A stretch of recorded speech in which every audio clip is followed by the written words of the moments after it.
បាទសួស្តីនេះគឺជាវីដេអូទាក់ទងជាមួយនឹងការប្រើប្រាស់នៃ modem USB ប្រើ SIM នេះអញ្ចឹងដំបូងគឺយើងត្រូវការដាក់ SIM ចូលអញ្ចឹង SIM គឺខ្ញុំប្រើ SIM Smart ហើយខ្ញុំប្រើជើងតចេះវាសំណុកប្រើណា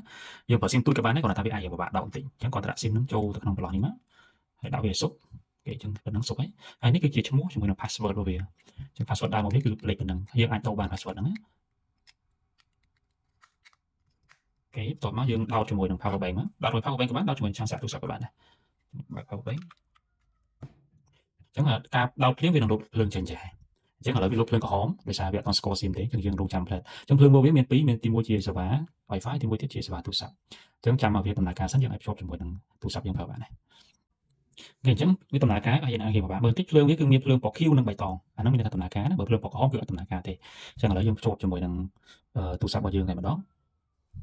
នេះឈ្មោះវាហើយ password របស់វាគឺលេខ1 2 3 4 5 6 7 8 9ហើយ0ភ្ជាប់មកអូខេអញ្ចឹងជាប់ហើយឥឡូវយើងសាកល្បងប្រើតែម្ដងឥឡូវខ្ញុំបើក YouTube សាកមើល